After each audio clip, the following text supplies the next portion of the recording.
إخوان حياكم الله. غادي نتناولوا موضوع ونطرحوا النقاش كذلك ديال العمل عن بعد أو ما يصطلح عليه ب لو تيليترافاي. فتجربة خاصة وحتى استقراء بالنسبة للمحيط ديالي كيخليني نقول، ولكن بتحفظ، أن هذه التجربة بينات على أنه بإمكان التدبير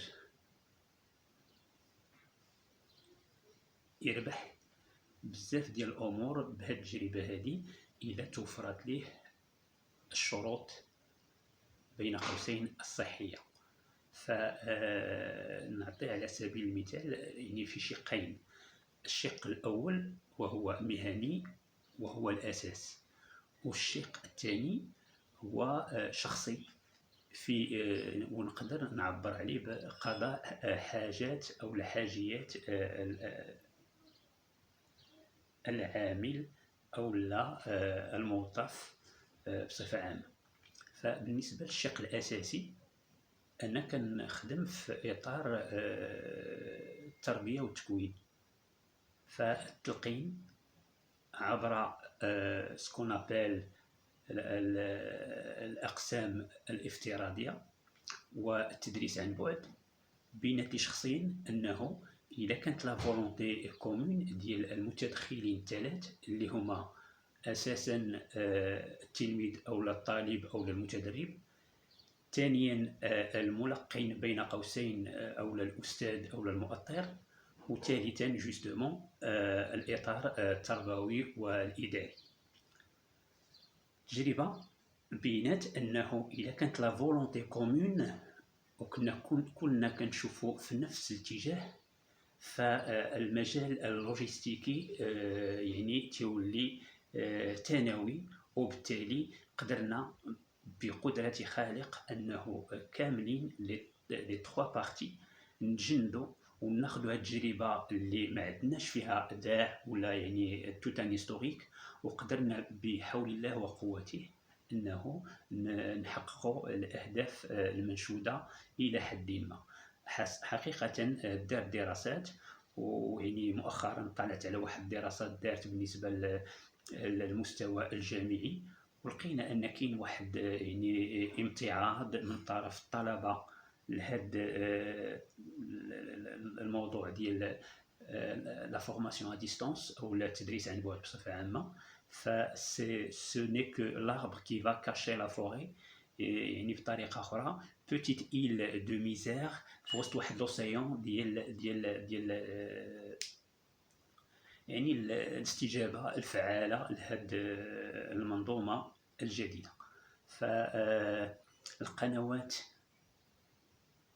بشتى مشاربها، les réseaux sociaux, les plateformes mises à disposition ديال المؤسسات التعليمية والتكوينية مثلا في هذا المجال أعطت زخم كبير، وبالتالي أعطت واحد الجسر بالنسبة للتعامل بين دان كوتي les détenteurs بين قوسين ديال le savoir-faire ou le savoir-être et les gens qui sont à la quête ديال في بحث على هذا التعليم أو التعلم بصفة عامة. هذا بالنسبة للجانب اللي كنخدم فيه. كذلك كاين امور ديال لو تيلي ترافاي افغي دير يعني في لو تيسو ايكونوميك، فالحمد لله يعني الرويضه بين قوسين ما وقفاتش. نمشيو للجانب الشخصي. الجانب الشخصي غادي ناخذو حتى هو فيه شقين. الشق الاول سميته قبيله قضاء الحاجه. فبالنسبه للامور اللي هي مثلا عاديه، نعطيك على سبيل المثال، يعني بغيت واحد الوثيقه معينه او لا اجراء اداري في سكون ابل الاداره الالكترونيه، فالحمد لله قدرنا نتوصلوا لهاد الوثائق ونجلبوهم من الاداره الرقميه بصفه عامه بلا ما ندخل ولا نخوض في الجزئيات ديالها. اكيد ما كاينش ولوج يعني العموم، ولكن كاين بالفعل يعني واحد نسبة كبيرة من هذا والاطار، وتعطى التعليمات جوستومون، والحمد لله تحطوا دي بلاتفورم كي بيرميت الانتراكتيفيتي بين المواطن والاداره في اطار سكو جي ابلي النهوض بالحكامه الجيده وتفعيلها واجراءاتها. كاين الجانب اللي هو بالنسبه للناس اللي عندهم ان بوزوان ديال التنميه الذاتيه بين قوسين. اذا سي او نيفو ديال لونريشيسمون دو سوا اي لو ترافاي سور سوا. يعني نعطي يعني في هذا الشهر بالخصوص الكريم ديال رمضان، فيعني واحد تله كبيره من الاطور كي فون لا كونيسونس في المغرب وخارج المغرب، قدرنا نتفاعلوا معهم. انا شخصيا دخلت بزاف ديال لي ويبينار، دخلت يعني استفدت مع كما قلت قبيله تله من المبرزين مثلا في الاقتصاد، دكاتره. دخلت مثلا نعطي اكزومبل هنا نوادي اللي كانت يعني ديال الفاعلين الاقتصاديين في السوق. ناخذ على سبيل المثال استطعنا بحول الله وقوته، دايوغ جي بارطاجي هادشي مع الاخوان، استطعنا ندخلوا دي كلوب ديال مثلا المقاولين المغاربه. قدرنا كذلك نسمعوا مباشره ونتفاعلوا عبر يعني دي بلاتفورم، ما غاديش نسيتي الاسماء ديالهم، ولكن راه يعني ولاو اكسيسيبل في اطار الديمقراطيه ديال المعلومه الرقميه.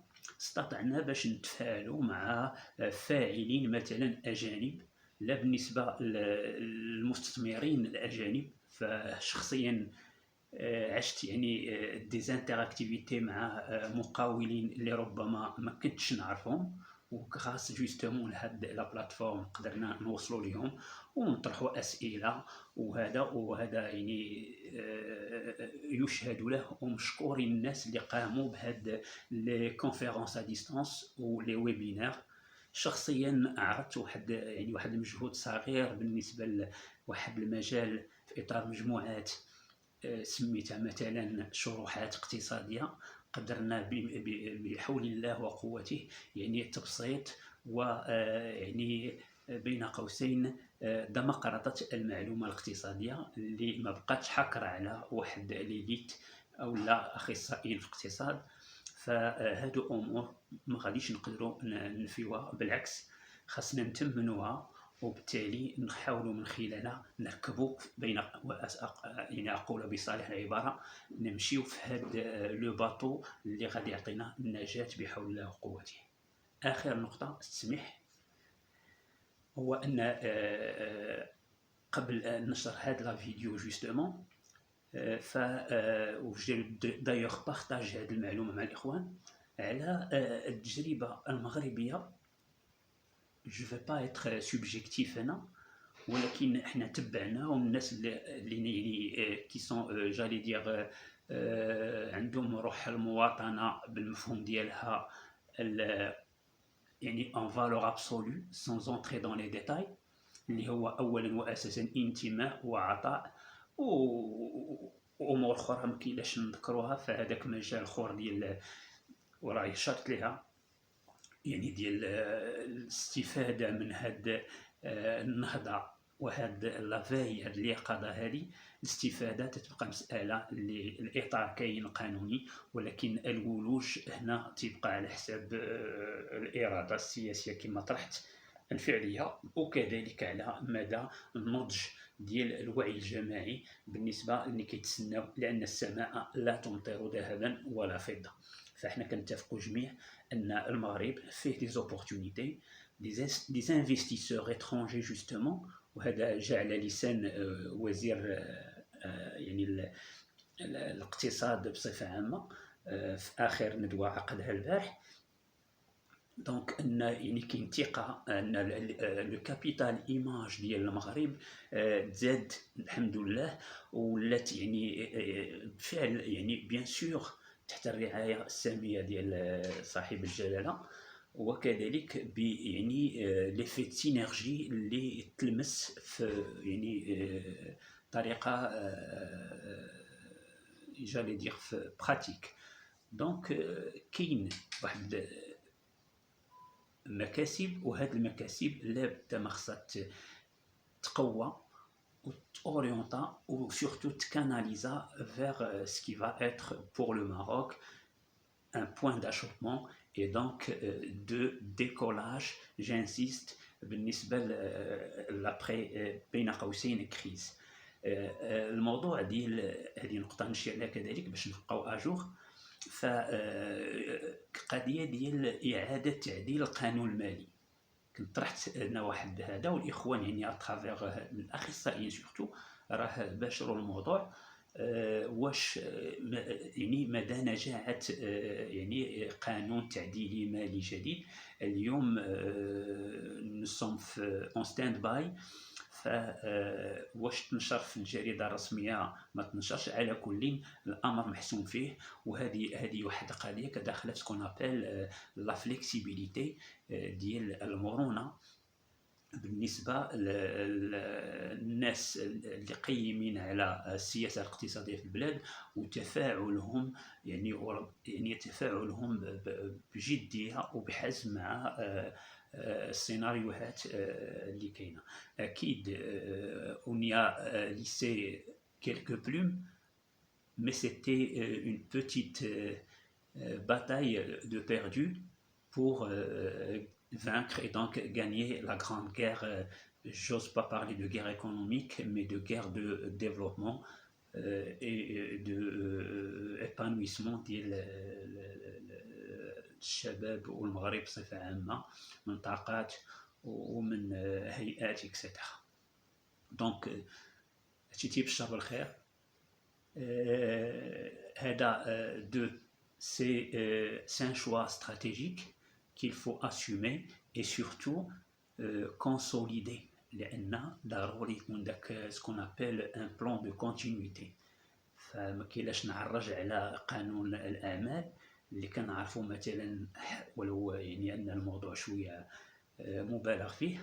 فملي واحد الشركه كتكون مثلا en cessation de paiement، كنعرفوا هاد المسائل وحنا المغاربين ني با اون فايت، او كونترير يعني لا بالنسبه للجنه اليقظه الاقتصاديه، لا بالنسبه للمجال المالي، المجال مثلا ديال توزيع المداخيل بالنسبه باش ندعموا لو بوفوار داشا ديال لي كلاس ديموني اكسيتيرا. فاحنا يعني انا شخصيا نقدر نقول انه يعني داك التبصر اللي كان عند المغرب رغم القيل والقال، ففي المقابل لقينا انه مثلا كاين دعم ديال البوفوار داشا، كاين دعم ديال الفاعل ديال الانتاج، وبالتالي ان الحركه الاقتصاديه اللي هي فيها هاد لي دو كوروا لي دو شان دو مايون دو شان، يعني انه بقات الامور دايره والحمد لله. وخا تقاسوا قطاعات، فكاين قطاعات اللي بديله اللي وهنا جو مابيل بيان واحد التيرم تقال في الندوه ديال السيد الوزير اللي هو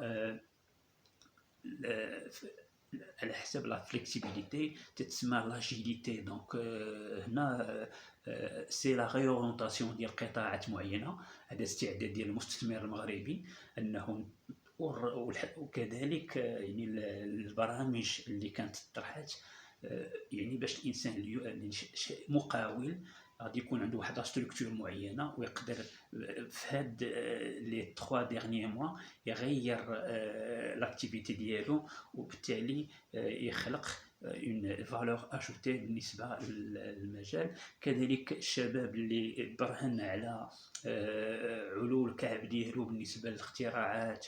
Vous n'avez qu'à voir, comme j'ai dit auparavant, la quantité mais aussi la qualité des dépôts ديال les brevets d'invention، اختراعات بالنسبه للمهندس، بالنسبه للانجينيور، بالنسبه بالعموم عامه المخترع المغربي. فوالا هذه واحد اون بوتيت انفيتاسيون فواياج في هذه الظرفيه هذه باش الانسان يعني يكون على بينه من أنه المغرب il n'a pas chômé. وإن شاء الله بحول الله عندي اليقين لأن المغرب نعرفه quand même en tant qu'adulte, ça fait quand même plus de 30 ans. Donc voilà, donc je connais le Maroc, j'ai vu les étapes ومشينا شويه ديال الاقتصاد، اكتشفنا حوايج وكنبحثوا اكسيتيرا. فالحمد لله والشكر لله. ضروري لا لوكاسيون دي ريسورس. نعطيكم على سبيل المثال القضيه ديال الشرط الجزائي بين قوسين بالنسبه لقطاع مثلا السياحه، والقرار اللي كان بالنسبه كشرط في دفتر التحملات باش نعاود يفتحوا انه مثلا نسخه سا انه يسجل ضروري المستخدمين ديالو في لا كيس ناسيونال دو سيكوريتي سوسيال اونتر اوتر.